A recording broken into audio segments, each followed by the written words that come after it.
Dave, you spoke with deGrom. How does he reflect on how he pitched with the Mets? Yeah, I think the big question with him now is because he's had to kind of reinvent himself after a second Tommy John surgery. And yesterday, a few of us talked to him over at Yankee Stadium.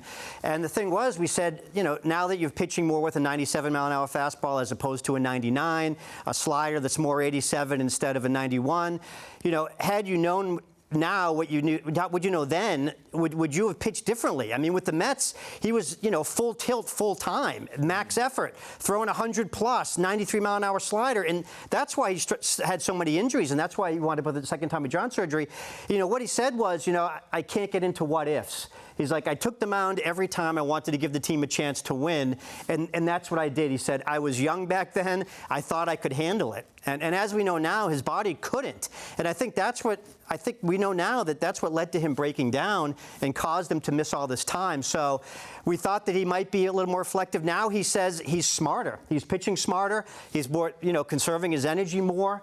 You know, the last time out, guys, 8 shutout innings, 95 pitches. When was the last time with the Mets? We didn't see that for years with him. So just a much different pitcher now, still dominant if you look at his last 6 starts. It'll be his first time pitching in New York since he signed that deal with the Rangers a few years ago. Julian, did deGrom make the right decision to leave New York? I think so. I think it's time. It's similar sort of to Chris Sale, where it's like, okay, you've been hurt somewhere for a while.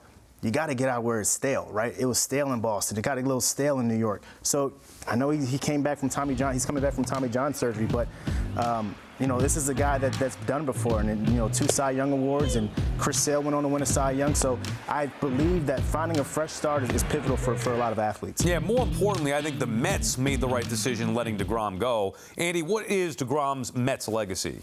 Well, there's that Game 5, if we're looking for a positive. I think beyond that, there was a lot of uncomfortable moments, despite the 2 Cy Youngs. I mean, there was the fact that, I mean, he would pitch, go all out, like you said, Dave. Then he would come out of games earlier than the Mets would have preferred their starting pitcher to come out. Oftentimes, he would say that there was a physical issue. Remember, the Mets would always release the next day, like, oh, the MRI was clean. So, and I remember the time Sandy Alderson revealed that there was some UCL damage, and deGrom was really upset about that and held his own press conference. I remember deGrom being upset about his contract that he signed, and I remember him leaving really without a trace. So I think this is somebody who excelled for a brief period in a darker time for the franchise, and the Mets are creating memories that are going to exceed that sometime very soon. Dave, you think the Mets should retire deGrom's number?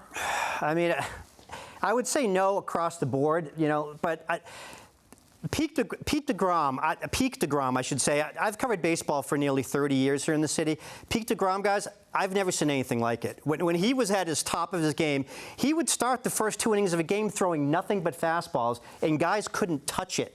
The command that he had of those pitchers was ridiculous. And I think Edwin Diaz could have done that if he was a starter. No. Not to the degree that deGrom did. It was something freakish about him, his mechanics, his ability. So that makes it tempting because he was such a comet during his time with the Mets. So all that said, retire the number, I think, is a bridge too far with that. But really, deGrom, I mean, as much as we're writers, watching him at his best was like being a fan during those times because you really couldn't see much like it. I would not retire his number either. He was, though, as dominant a pitcher as, not my favorite, like I loved Peak Harvey better, but as dominant a pitcher as I've ever seen. And I'll never forget the way Gary Cohen described him in the midst of his incredible runs. Routine brilliance.